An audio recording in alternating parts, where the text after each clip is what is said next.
E a gente vai conversar aqui com a Zoe Martins, que é estudante de Direito, cubana naturalizada brasileira. E a Zoe, eu sei que ela não aguenta mais contar a história dela, como é que ela veio para o Brasil com a família, mas alguns espectadores, obviamente, não conhecem a história da Zoe. Então, Zoe, fala como é que foi assim, esse processo de fuga. Acho que a palavra certa é fuga, né? O seu pai veio primeiro, conta pra gente. Começou com meu pai tem família brasileira.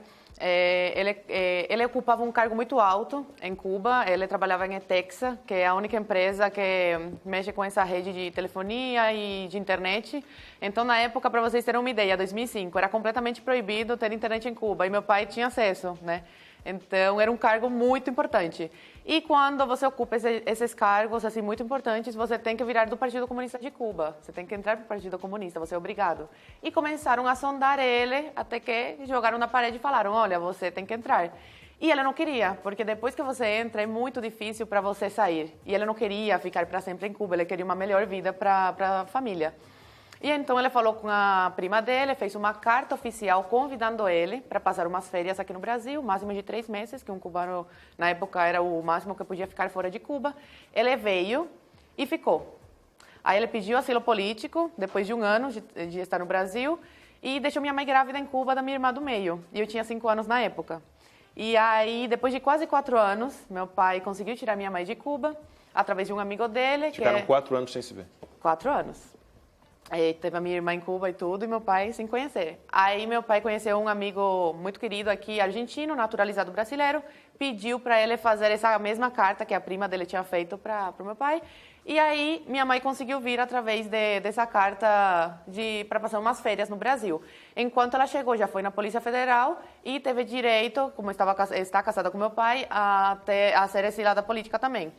Aí deixou eu e minha irmã em Cuba, eu tinha 9 anos na época, minha irmã tinha 3, e ficou, aí reencontrou meu pai depois desses 4 anos. Nesse período, ela engravidou da minha irmã caçula, eu falo com presente de Deus, porque não estava nos planos, eles estavam passando por muita dificuldade aqui, muito dinheiro para tirar a gente de Cuba, muita burocracia, enfim, mas acabou que ajudou para a gente sair de Cuba, por ter uma irmã brasileira. Então, depois de quase 3 anos, eles conseguiram tirar a gente de Cuba.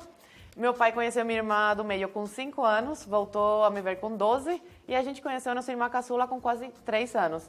Então, resumidamente, essa história, que é assim, 7 anos, muito tempo, né, separado da família, muito dinheiro, muita burocracia, eles dificultaram ao máximo, mas graças a Deus a gente conseguiu se reunir aqui no Brasil. E vocês têm família ainda em Cuba? Meus avós moram em Cuba, tenho alguns primos, tios que ainda moram lá.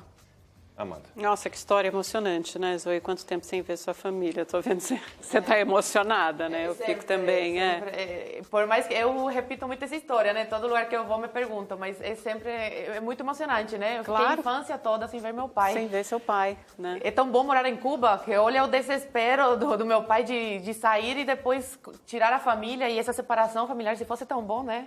A gente não teria passado por tudo isso. Não, se fosse tão bom, as pessoas não eram impedidas de sair, né? Exatamente. E naquela época era muito mais difícil do que atualmente, né? 2005, era completamente fechada a ilha. Agora eu acho que você não voltou para Cuba desde então. Nunca mais voltei, nunca mais. Nem poderia, seus avós continuam lá. Então agora essa separação é dos avós e dos primos, de alguma forma continua, né? Separação familiar. Mas também porque eu me recuso a dar meu dinheiro para a ditadura, eu falo isso. E indo para lá, eu consumiria coisas lá e acabar financiando a ditadura. E esse dinheiro eu sei muito bem para onde vai. Não vai para o povo, vai para a ditadura. Então fortalece mais ela. Então me recuso a ir a Cuba até não acabar a ditadura. E lá como uma coisa que me assusta é que você falou que era na época Lula, né? Sim, 2007. Simpatizante. O que me preocupa muito é o ano que vem, a eleição. Eu estou falando muito sobre isso nas minhas entrevistas, aproveitando os espaços, né, que estão me dando, para falar que me preocupa muito a eleição do ano que vem, que as pessoas clamam por uma terceira via que não existe. As pessoas ficam com essa criancice, tem que cair em si. Não existe terceira via. Ano que vem é Bolsonaro ou Lula. E, não vota nenhum dos dois. Pois se você não vota nenhum dos dois, você acaba ajudando o Lula. Ele deve estar dando risada desse povo de que fala da terceira via. É uma coisa que me preocupa muito, porque eu saí de uma ditadura e o Lula é um grande defensor, apoiador e financiador dessa ditadura. Então, tudo que os cubanos estão fazendo agora vai valer de nada. Por quê? Porque ano que vem o Lula voltando vai ajudar a restabelecer, né, a ditadura cubana, a fortalecer a ditadura cubana. Então, eu chamo o povo a pensar com calma, tá? Que você não tem que concordar 100% com o Bolsonaro. Eu não concordo com ele, nem comigo mesma 100%. Impossível você concordar 100% com alguém. E quando você concorda 100% com alguém, é sinal que algum dos dois não está pensando, né? Um dos dois não está pensando.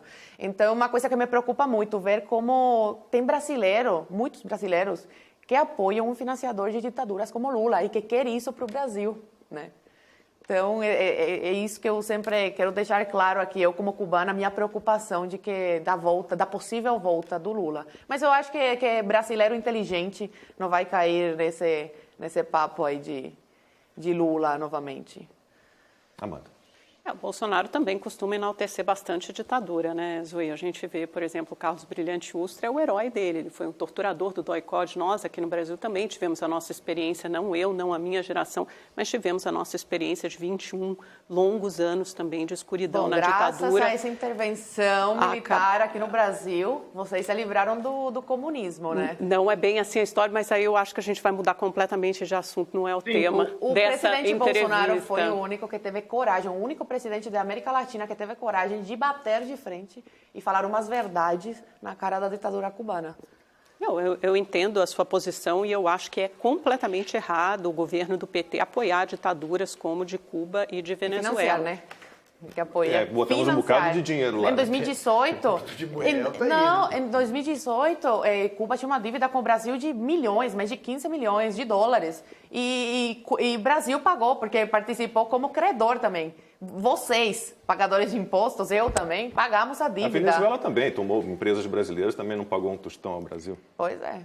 Zoe, você falou aqui no começo da entrevista que você achava que você só fosse ver um movimento, como a gente assistiu no fim de semana, quando você tivesse 50 ou 60 anos de idade, que você foi tomada por surpresa, que de alguma forma isso foi precipitado. O que você acredita que vai acontecer a partir de agora? Você acha que esse movimento vai ter força para efetivamente levar a uma mudança, para abalar ou enfraquecer o regime? Ou você acha que não, que ainda é muito cedo para pensar em qualquer tipo de chacoalhada assim, mais forte? Bom, a luta é muito desigual, né? O povo desarmado e a ditadura armada até os dentes, porque a antiga União Soviética mandava muitas e muitas armas para a ditadura cubana. Então, tem 2, 3 armas para cada cubano. Então, é muita arma. A luta é muito desigual. Só que uma coisa que me deixou com um pouco de esperança foi o vice-ministro do interior, que vem sendo a ABIN aqui, um militar que cuida da inteligência e contra-inteligência cubana, que pediu demissão, renunciou ao cargo por não concordar com as atrocidades que a ditadura do Díaz-Canel e dos Castro está fazendo. Ele falou que uma coisa é fazer cumprir a lei e outra coisa bem diferente é assassinar os manifestantes. Então, se mais pessoas da cúpula se encorajarem e tomarem essa atitude, né, como exemplo, pode ser que aconteça alguma coisa de fato. Então, eu acho que é muito cedo ainda para falar, sim, vai acontecer uma verdadeira mudança ou não. Eu tinha esperança que os Estados Unidos fizessem alguma coisa, que eu acho que uma intervenção militar seria o ideal em Cuba.